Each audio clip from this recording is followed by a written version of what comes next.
الحمد لله نحمده ونستعينه ونستغفره ونؤمن به ونتوكل عليه ونعوذ بالله من شرور أنفسنا ومن سيئات أعمالنا من يهده الله فلا مضل له ومن يضلله فلا هادي له ونشهد أن لا إله إلا الله وحده لا شريك له ونشهد أن محمدا عبده ورسوله أما بعد فأعوذ بالله من الشيطان الرجيم بسم الله الرحمن الرحيم ألهاكم التكاثر حتى زرتم المقابر كلا سوف تعلمون. میرے محترم بزرگوں اور عزیز ساتھیوں، آئیے اللہ تبارک و تعالیٰ کی اس مختصر سی حمد و ثنا کے بعد آقا نامدار مدینے کے تاجدار، ہم سب کے غمگسار شافی محشر، ہم سب کے آقا و مولا جناب حضرت محمد رسول اللہ صلی اللہ علیہ وسلم کی شان میں درود شریف پڑھیں. اللہم صل علی محمد وعلی آل محمد کما صلیت علی ابراہیم وعلی آل ابراہیم انک حمید مجید. اللہم بارک علی محمد وعلی آل محمد کما بارکت علی ابراہیم وعلی آل ابراہیم انک حمید مجید. میرے محترم بزرگوں اور عزیز ساتھیوں، دیکھیے ابھی میں نے جو آپ حضرات کے سامنے قرآن کریم 21واں پارہ ہے سورہ تکاثر کی پہلی 2-3 آیتوں کے پڑھنے کا شرف حاصل کیا ہے.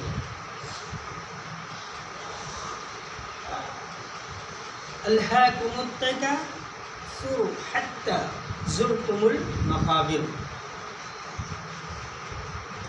دیکھیے جو دور چل رہا ہے، جو ایک طریقے کے لوگ جس راستے پر چل رہے ہیں آج کے دور میں، اس کی ترجمانی کی گئی ہے کہ الہاکم التکاثر حتی زرتم المقابر. انسان بڑا لالچی ہے اور بڑا حوثی بھی ہے. بھائی اس کا پیٹ کبھی بھرا ہے اور نہ بھرے گا. حدیث کا مفہوم ہے کہ اگر اسے سونے اور چاندی سے بھرا ہوا ایک میدان دے دیا جائے تو یہ دوسرے کی خواہش کرے گا، اور دوسرا دے دیا جائے تو تیسرے کی خواہش کرے گا. اس کا پیٹ نہیں بھرے گا. یا کہ ہے کہ اس کا پیٹ تو قبر کی مٹی ہی بھرے گی، اس کا پیٹ تو قبر کی مٹی ہی بھرے گی. الہاکم التکاثر. انسان اپنی خواہشوں کو بڑھاتا چلا جا رہا ہے اور دنیا کے پیچھے بھاگتا چلا جا رہا ہے. یہ بن جائے، وہ بن جائے، یہ ہو جائے، وہ ہو جائے. الہاکم التکاثر حتی زرتم المقابر. یہاں تک کہ وہ قبروں میں پہنچ جاتے ہیں، یہاں تک کہ وہ اپنے قبروں میں پہنچ جاتے ہیں. لالچ ختم نہیں ہوتی ہے. ہمارے ایک ایک سانس ہم کو موت کی طرف دھکیل رہے ہیں، ہم کو موت کا پیغام دے رہے ہیں. ہمارے اگر ٹھوکر لگتی ہے تو ہمیں چیتاونی دی جاتی ہے. ہمارے پیٹ میں درد ہوتا ہے تو ہمیں ہوشیار کیا جاتا ہے. ہمارے سینے میں درد ہو تو اللہ ہمیں ہوشیار کرتا ہے کہ فلاں کے پیٹ میں درد ہوا اور ترنت ختم ہو گئے. فلاں کے سینے میں درد ہوا، ڈاکٹر کے پاس لے گئے، ڈاکٹر نے کہا بھائی ہارٹ اٹیک ہے ان کو. ہاں، تو اللہ یہ مجھے آگاہ کرتا ہے کہ اب ہوشیار ہو جاؤ، اب سدھر جاؤ، اب صحیح راستے پر آ جاؤ. لیکن پھر بھی ہم کھوئے ہوئے ہیں غفلت میں اور ایسے راستے پر چل رہے ہیں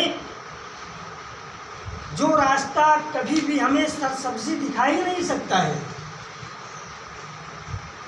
بھائی دیکھیے صحابہ کرام رضی اللہ تعالی عنہم کا ایمان جو تھا بہت پختہ ایمان تھا، اور اللہ کے نبی صلی اللہ علیہ وسلم نے سب سے پہلے صحابہ کے ایمان پر ہی محنت کیا، ان کا ایمان بنایا جائے۔ ایمان بگڑا ہوا تھا، ہم لوگوں سے زیادہ بگڑا ہوا تھا ان کا ایمان۔ ہاں ہم تو پھر بھی اللہ کا شکر ہے ہم سے زیادہ بگڑا ہوا تھا، تو اللہ کے نبی صلی اللہ علیہ وسلم نے 11 یا 12 سال ان کے ایمان پر محنت کیا، ان کے ایمان پر محنت کیا، اور جب ان کا ایمان بنا تو لا الہ الا اللہ، لا نہیں ہوتا ہے کسی سے، الا اللہ مگر صرف اللہ ہی سے ہوتا ہے۔ ایمان جب ان کا بنا تو اللہ سے ہونے کا جب ایمان ان کا بنا تو صحابہ کرام میں ان کا بیٹا ختم ہو گیا، انتقال ہو گیا۔ اللہ کے نبی صلی اللہ علیہ وسلم موجود ہیں، نہلا دھلا دیا گیا، کفن پہنا دیا گیا، جنازہ تیار ہے، اللہ کے نبی اس کے جنازے کو پڑھانے کے لیے تیار ہیں۔ صحابہ سے پوچھا کیا اس کی ماں کو خبر کیا؟ اس کی ماں کو بتایا گیا ہے؟ جب تک کیا دیکھا جاتا ہے کہ اس کی ماں دوڑتی ہوئی چلی آ رہی ہے، اور یوں کہہ رہی ہے کہ یا رسول اللہ میرے بیٹے کا نماز جنازہ نہ پڑھانا، میرے بیٹے کا نماز جنازہ نہ پڑھانا، روتی ہوئی چلی آ رہی، اور بیٹے کے سر کی طرف کھڑی ہو گئی، اور کھڑے ہو کے اللہ سے دعا کرنا شروع کیا، اور یوں دعا کیا کہ اے پروردگار عالم، یا میرا بیٹا جو آج انتقال کر چکا ہے تو نے اسے اپنے پاس بلا لیا ہے، مرنا تو ہے اسے، آج یہ ختم ہو گیا، آج نہ ختم ہوتا تو اس کے بعد ختم ہو جاتا، لیکن آج جو یہ مرا ہے، انتقال کیا ہے، تو آج جو یہ باطل خدا کے پجاری ہیں نا، یہ ہم کو تانا دے رہے ہیں، ہم پر ہنس رہے ہیں کہ تو ابھی ایمان لائی ہے اور ابھی تیرا بیٹا ختم ہو گیا، ابھی تو ایمان لائی ہے، اللہ کو مانا ہے، اللہ کے رسول صلی اللہ علیہ وسلم کے دامن کو تو نے پکڑا اور تیرا بیٹا ختم ہو گیا، اے اللہ مجھے اس ذلت سے، اس رسوائی سے بچا لے اور میرے بیٹے کو زندہ کر دے، انتقال تو ہونا ہی ہونا ہے، اگر آج یہ زندہ ہو جائے گا تو میں رسوائی سے بچ جاؤں گی، ان کے تانا کشی سے بچ جاؤں گی، اے اللہ۔ پھر اس کے بعد اگر یہ انتقال کر گیا تو کوئی غم نہیں، ابھی اس نے ہاتھ پھیرا تھا کہ بچے نے حرکت کرنا شروع کر دیا، اللہ کے نبی نے فرمایا اس کے کفن کو کھولا جائے، اٹھ کے بیٹھ گیا، اور کافی عرصے تک وہ لڑکا زندہ رہا، یہاں تک کہ ایک جنگوں میں وہ شریک ہوا، یہ ان کا ایمان تھا اللہ سے ہونے کا ایمان تھا ان کا، کہ کرنے والی ذات صرف اللہ کی ہے، لیکن ہمارا جو عقیدہ ہے وہ الگ ہے، ہاں، اور جب عقیدہ ہمارا ادھر ادھر چلا جاتا ہے، ہٹ جاتا ہے، تو اللہ کی مدد پھر ختم ہو جاتی ہے۔ ہاں جاؤ بھائی، جہاں بھٹک رہے ہو وہیں جاؤ، جیسے کہ حدیث کا مفہوم ہے نا بھائی، قیامت آئے گی، قیامت میں اللہ تبارک و تعالیٰ تمام باطل خداؤں کو جہنم میں ڈال دے گا، اللہ جہنم میں ڈال دے گا، ہے نا بھائی، طرح طرح کے لوگ ہیں اور طرح طرح کے خداؤں سے مانگ رہے ہیں، ان کو اللہ جہنم میں ڈال دے گا، پھر اللہ تعالیٰ ان کے ماننے والوں سے فرمائے گا آج تمہاری کوئی مدد ہونے والی نہیں ہے، کوئی مدد نہیں فرمائے گا، جن سے تم دنیا میں مانگتے تھے، جاؤ آج پھر انہی سے مانگ لو، اور کہاں ان کے خدا پڑے ہوئے ہیں، جہنم میں پڑے ہوئے ہیں، جاؤ ان سے مانگ لو۔ لیکن بعض ایسا بھی وہاں پر ہوگا کہ ہم لوگ یا ہم جیسے لوگ کچھ ایسے بھی ہیں جو ہمارے اللہ کے نیک ولی برگزیدہ بندے ہیں، ہاں، جن کو ہمیں ماننے کا طریقہ کم آتا، میں نے اپنی آنکھوں سے دیکھا ہے زندہ ولیوں کے سامنے سجدہ کرتے، اللہ جانے وہ ولی ہیں کہ ڈھونکی ہیں، مجھے نہیں پتا ہے، لیکن وہ ان کے سامنے سجدہ کرتے ہوئے میں نے دیکھا ہے بمبئی کے اندر، ہاں، قوالی بج رہی ہے، بیٹھے ہوئے ہیں جناب، آ کے سجدہ کر رہے ہیں اور شوق سے کروا رہے ہیں، ان کی پکڑ بھی ہوگی۔ لیکن بعد اللہ کے ولی ہمارے جو ہے اپنے قبروں میں جا چکے ہیں، ہاں، مدفن میں جا چکے ہیں، اور لوگ ان سے بھی اسی طریقے کے کام کرتے ہیں، اللہ قیامت میں بھی ان کو کھڑا کرے گا اور ان کے ماننے والوں کو کھڑا کرے گا، اللہ پوچھے گا کہ کیا میں نے تم کو یہی سبق سکھایا تھا، یہی سبق سکھایا تھا حضرت محمد بن قاسم رحمۃ اللہ علیہ جب ہندوستان کے اوپر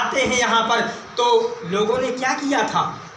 کیا کیا تھا؟ راجہ قتل کیا گیا، ظاہر قتل کیا گیا، اور لوگوں نے سوچا کہ یہ 16 سال کا نوجوان بادشاہ سنبھالا اور ہمارے راجہ کو جو کوئی ہرا نہ سکا، پہلے ہی جنگ میں ہرا کے رکھ دیا، یہ انسان نہیں کوئی فرشتہ ہے، یہ انسان نہیں کوئی فرشتہ ہے۔ لوگوں نے مجسمہ بنایا اور بنا کے اس مجسمے کی پوجا شروع کر، لوگوں نے اس پہ جو ہے چڑھاوے چڑھانا شروع کر دیا۔ محمد ابن قاسم رحمۃ اللہ علیہ کو پتہ چلا، لوگوں کو اکٹھا کیا اور اکٹھا کر کے فرمایا، اے لوگوں یہ بتاؤ کہ تم مجھے چاہتے ہو، مجھے مانتے ہو؟ لوگوں نے برجستہ کہا کہ ہاں بالکل ہم تمہیں چاہتے ہیں، بالکل مانتے ہیں۔ تو فرمایا کیا جس میں میں راضی ہوں اس میں تم راضی ہو؟ جس سے میں ناخوش ہوں اس سے تم ناخوش ہو؟ یعنی میری خوشی میں تمہاری خوشی ہے؟ لوگوں نے کہا ہے۔ تو فرمایا یہ جو مجسمہ بنایا اس کو توڑ ڈالو، مجھے اس سے تکلیف ہے۔ اللہ نے مجھے دنیا میں اس لیے نہیں بھیجا ہے کہ میں لوگوں کا سر اپنے سامنے جھکاؤں، بلکہ اللہ نے مجھے اس لیے بھیجا ہے دنیا میں کہ جو غیروں کے سامنے سر جھکا رہے ہیں ان کا سر پکڑ کر ایک وحدہ لا شریک لہ اللہ کے سامنے جھکاؤں۔ اللہ نے اس لیے مجھے بھیجا ہے دنیا میں، اس لیے بھیجا ہے۔ لیکن جو آج ایسا کر رہے، اللہ تعالیٰ سامنے قیامت میں جب کھڑا کرے گا اور اللہ پوچھے گا کہ کیا میں نے اسی لیے تم کو بھیجا تھا، تو وہ بالکل کہہ دیں گے اے پروردگار عالم بالکل نہیں، میں اس سے بالکل پاک ہوں، مبرہ ہوں، میں نے ان کو یہ تعلیم نہیں دی، میں نے ان کو حق کی تعلیم دی اور حق سمجھایا، اور اگر یہ میرے نقش قدم پر چلتے تو کچھ نہ کچھ تو بوباس پا جاتے، لیکن انہوں نے بالکل اس کا الٹا کر ڈالا، وہ تو بچ جائیں گے لیکن ہماری کیا بنے گی؟ ہم سوچے۔ اس لیے میرے دوستو، الہاکم التکاثر حتی زرتم المقابر کلا سوف تعلمون، کلا سوف تعلمون، کلا لو تعلمون۔ اور پھر فرمایا کہ جب قبر میں پہنچ جائیں گے، قبر میں کیا ہونے والا ہے؟ ثم کلا سوف تعلمون، تمہیں بھی کچھ علم ہے آگے، کچھ علم ہے تمہیں کہ کیا ہوگا آگے؟ ہاں، اس لیے میرے دوستو ہمیں اور آپ کو اپنے ایمان کو درست کرنا ہے اور ایک اللہ تبارک و تعالیٰ کو ماننا ہے، اور ان کے جو سچے ولی ہیں، بزرگان دین ہیں یا چاہنے والے ہیں، ان کے نقش قدم پر چلنا ہے، ان کا طریقہ اپنانا ہے۔ اور جب ان کا طریقہ ہم اپنائیں گے تو خود بخود اللہ کی مدد آئے گی، خود اللہ کی مدد آئے گی۔ پھر اور طریقے سے ہم ہٹ گئے ہیں، مدد مانگ رہے ہیں۔ حدیث کا مفہوم ہے جس نے اللہ کے نبی صلی اللہ علیہ وسلم کے طریقے کو چھوڑ دیا ہے وہ دعا کرے۔ طریقہ نماز بھی اس میں شامل ہے نا بھائی، نماز نہ پڑھے اور بھی بہت سارے اللہ کے نبی کے طریقے ہیں کہ وہ دعا کرے تو اللہ تبارک و تعالیٰ اس کے دعا کو رد فرما دیتا ہے، اور اگر وہ کسی سچے نیک بندے سے دعا کے لیے کہے تو اللہ تعالیٰ اس کے بھی دعا کو اس کے حق میں قبول نہیں کرتا ہے، کیونکہ میں نے نبی کا طریقہ چھوڑ دیا ہے۔ اور جو نبی کا طریقہ چھوڑ دے تو سوچو تو صحیح، کیا کوئی ولی ہم سے راضی ہوگا؟ ایسا نہیں ہو سکتا ہے نا بھائی۔